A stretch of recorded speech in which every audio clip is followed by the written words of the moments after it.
Assalomu alaykum rahmatullohi va barakatuh. Assalomu alaykum azizlarim. Sog' salomatmisizlar? Sizlar bilan g'oyibona ko'rishib turganimdan juda ham xursandman.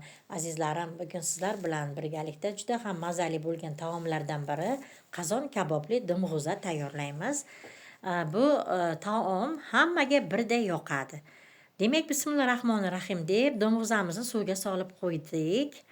Ana endi 1 kilodan ziyodroq kartoshkani yuvib tozalab olganman.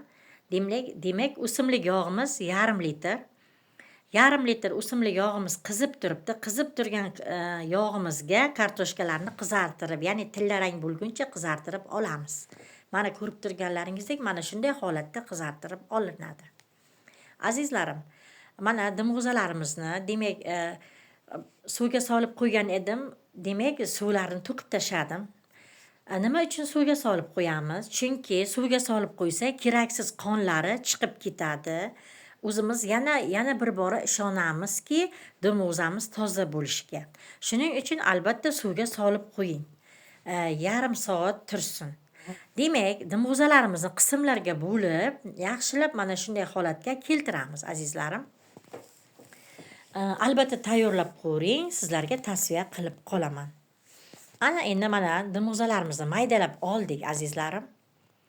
Ana endi mana qozonimizga demak yarim cho'mich o'simlik yog'i ham soldikda, mana go'shtlarimizni terib olyapmiz.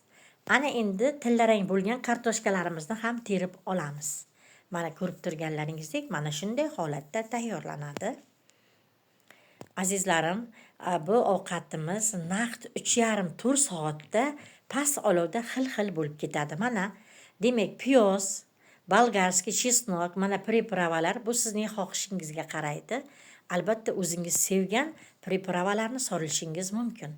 Mana ustidan piyoz ozroqgina, bolgarskiy hamda chesnoklarni soldim, azizlarim. Mana ko'rib turganlaringizdek, mana demak priprava. Shu orada tuzi ham bor, tuzini ham solganman. Mana shunday tayyorlang. Albatta mazali chiqadi, azizlarim. Mana demak, mana endi azizlarim albatta suvga qaraymiz. Demak, 1 piyola to'la suv, yana 1 piyola to'la suv. Demak, 2 piyola suv soldim, qopqog'ini yopib qo'ydim, azizlarim. Demak, 3,5 soat, 4 soatga yaqin pishdi. Mana demak, petrushkalarni ham yuvib tarab olganman. Uni ham maydalab, ovqat suzishdan oldin 15 daqiqa oldin mana shu zelinlarni solib yuboraman. Demak, ko'rib turganlaringizdek, mazali ovqatimiz tayyor bo'lyapti. Mana, demak, 3,5 soat bo'ldi past olovda. Mana ko'rib turganlaringizdek, demak, zelinlarimizni ham solamiz. Azizlarim, albatta tayyorlab ko'ring. Kelgusi videoroliklarda uchrashguncha deb qolaman. Sog' salomat bo'lasizlar.